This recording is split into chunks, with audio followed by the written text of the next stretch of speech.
comment devenir le boss en référencement. C'est ce qu'on va voir aujourd'hui avec notre deuxième partie sur David Ogilvy. Si tu as loupé les premiers épisodes, sache que ici, dans cette série, on parle ensemble des plus grands concepts de la communication d'entreprise, comment ils ont émergé, par qui sont ces plus grands manipulateurs de l'histoire, ces grands communicants, publicitaires, propagandistes, faiseurs d'opinion, et comment ils s'y sont pris pour développer des concepts novateurs. Si tu n'es pas abonné, tu peux aussi me rejoindre sur cette chaîne Smart Learn, où 7 jours sur 7, on parle ensemble à travers différentes théories, cas pratiques, scoops de communication pharmaceutique. Et puis enfin, si tu en veux plus, toujours plus, eh bien c'est dans mon canal privé Telegram où tu es libre de me rejoindre pour ensemble, au même titre que mes abonnés les plus fidèles, découvrir mes meilleurs plans, contenus surprises, meilleurs partages, enfin tu verras, il y a largement de quoi te satisfaire. On continue notre épisode sur David Ogilvy et on l'avait laissé, il venait de vendre à l'opinion publique comment partir en tourisme à Porto Rico. Et bien là, il revient dans son agence et va créer le premier département marketing du monde. C'est-à-dire que il va s'inspirer non seulement de tous les sondages qu'il a fait de par le passé, ça va pouvoir analyser finement toutes les réactions de l'opinion publique, et puis il va aussi s'inspirer des grands magasins qui commencent à prendre l'habitude de chaque semaine mesurer leurs différents lots, qu'est-ce qui s'est vendu, qu'est-ce qui s'est moins bien vendu. Donc, à partir de ça, dans ce fameux département, il va réunir des statisticiens, des économistes, des historiens, des psychologues, et le mot d'ordre, ça va être de tester. Alors, je vais te lire un de ces discours qui est très révélateur. Testez votre promesse, testez vos médias, testez vos titres et vos illustrations. Testez la taille de vos publicités, testez votre fréquence, testez votre niveau de dépense, testez vos publicités, n'arrêtez jamais de tester et votre publicité ne cessera de s'améliorer. Ça veut bien dire ce que ça veut dire. Ça veut dire qu'il va développer ici les bases de ce qu'on appelle le testing A/B. Si tu veux, c'est quelque chose qui se fait majoritairement encore à grande échelle. Si tu prends par exemple les youtubeurs, tu n'auras pas qu'un seul type de miniature, tu en auras deux. La miniature A et la miniature B. Et puis, grâce à différents sites, tu vas pouvoir voir le taux d'engagement, c'est-à-dire le taux de clics, le taux de personnes qui s'engagent à cliquer sur la vidéo parce que la miniature leur plaît. Et en comparant les deux statistiques, ces deux miniatures qui ont été présentées au hasard à 50% de ton audience et 50% d'une autre, tu peux en déduire quelle est la miniature la plus rentable et adopter définitivement celle-ci. Et bien là, c'est exactement pareil. C'est David Ogilvy qui a créé ce fameux testing A/B en écrivant deux promesses différentes sur deux emballages de lots distincts. Pareil, il voit le lot qui se vend le mieux. Il va faire pareil avec les images. Il va mettre deux publicités au même emplacement sur deux pages différentes. Et puis, en fonction de ça, puisque on a les mêmes conditions, on va dire, de départ, il va voir celle qui est la plus vendeuse. C'est aussi, par exemple, la présentation aux consommateurs de jeux de cartes avec différents critères inscrits sur les cartes.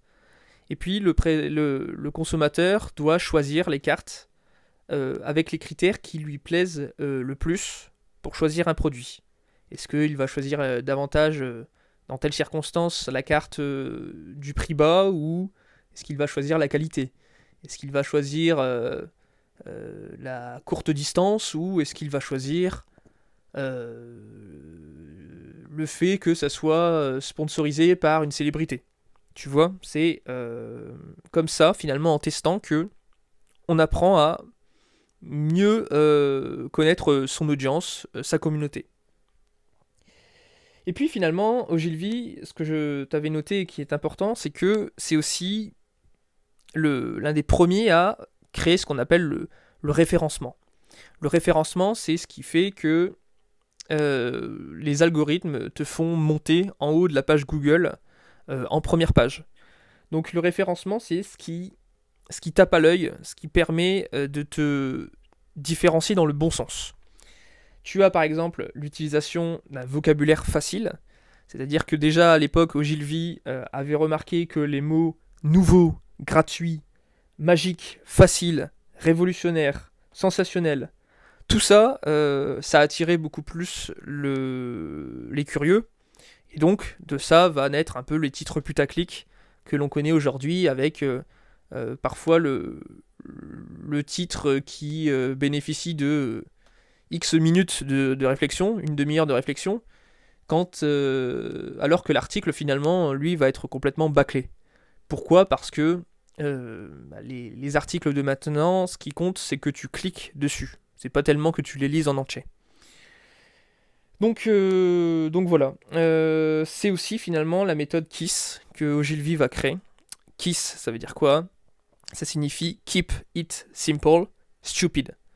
Autrement dit, il faut que les employés d'Ogilvy utilisent des phrases courtes, des phrases simples, des phrases sans analogie, c'est-à-dire que dans l'esprit du consommateur, ça doit être clair, il ne faut pas s'éparpiller dans tous les sens, il faut que ça ait vraiment un impact focalisé. Et puis, ces différentes expériences aussi qui vont l'amener à conclure que, admettons, si un titre se situe en dessous d'une illustration plutôt que au-dessus, on a 10% de taux de lecture en plus. Si on utilise une photo colorisée à la place d'un dessin, il y a plus d'engagement de la part du consommateur.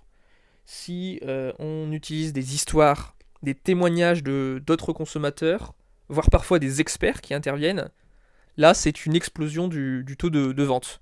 On avait eu recours par exemple à un ancien cambrioleur qui venait publiquement témoigner de la robustesse des coffres-forts de l'un des clients de Ogilvy. Donc c'est te dire à quel point, tu vois, on commence à l'époque à déjà tirer le plus possible sur la ficelle pour voir jusqu'où on peut aller. Et de cela, on va développer les approches que l'on utilise encore, que sont la répétition du nom du produit, pour bien l'ancrer dans le cerveau du consommateur. Ça va être une publicité en deux parties. La première étant la présentation du problème. Vous avez un problème. Et la deuxième, la présentation du produit. Nous avons une solution. C'est aussi l'apparition du remboursement. Remboursement, ça veut dire quoi ? Ça veut dire que finalement, on est tellement sûr que notre produit c'est de la qualité et que ça marche, que l'on est prêt à vous rembourser une fois, deux fois, trois fois la différence si vous n'êtes pas convaincu. Enfin, troisième grande approche, c'est la possibilité de commander immédiatement par courrier ou par téléphone. C'est-à-dire que c'est concrètement un passage à l'action que l'on provoque chez la personne en lui disant, voilà, dès maintenant, vous pouvez vous jeter sur le produit, peut-être que dans une heure ou deux, il n'y en aura plus. Voilà pour ça. Qu'est-ce que tu peux retenir d'autre pour avoir plus d'impact ? Les témoignages, comme on l'a vu avec le fameux cambrioleur, la preuve d'autorité. Si ce mec était un boucher, peut-être que ça aurait été moins crédible que le fait qu'il soit cambrioleur. Et puis, en tout cas dans cette situation, et puis la fameuse démonstration où Ogilvy, par exemple, pour promouvoir la colle Superglue 3, avait fait pendre la tête en bas un homme dont les chaussures étaient collées avec la fameuse colle. Donc voilà pour ça. Finalement, c'est énormément de concepts qui ont été développés par Ogilvy, qui marchent encore complètement de nos jours. Et puis comment va terminer Ogilvy pour la petite anecdote, de simple Amish. Il était Amish américain à sa naissance, il est devenu châtelain français à sa mort, et ces derniers jours il les passe dans son château de Toufou, dans la Vienne, où sur les conseils de son ami Édouard Bernays, qui est un énorme, grand communicant, dont une vidéo a été faite à son sujet. Je te laisse aller la voir juste après. Mais Édouard Bernays lui avait dit, pour tes apparitions, fais-en grand maximum 2 par an. Et pourquoi 2 par an ? Parce que finalement, les gens, quand on t'entend moins depuis un certain temps, les gens vont être davantage pendus à tes paroles. La rareté, le phénomène de rareté va faire que la qualité, en tout cas le point de vue de ce qui est précieux, va être d'autant plus fort et sa parole aura d'autant plus d'impact. Donc voilà, c'est pour ça que il ne va faire plus que quelques discours, quelques apparitions symboliques en public. Et puis voilà, je te retrouve très bientôt pour l'histoire, la vie d'un autre très grand communicant qui était aussi son ennemi numéro 1. Et je t'en dis pas plus, je te dis à tout de suite dans mon canal Telegram privé ou à très bientôt dans le prochain live Smart Learn. Ciao ciao.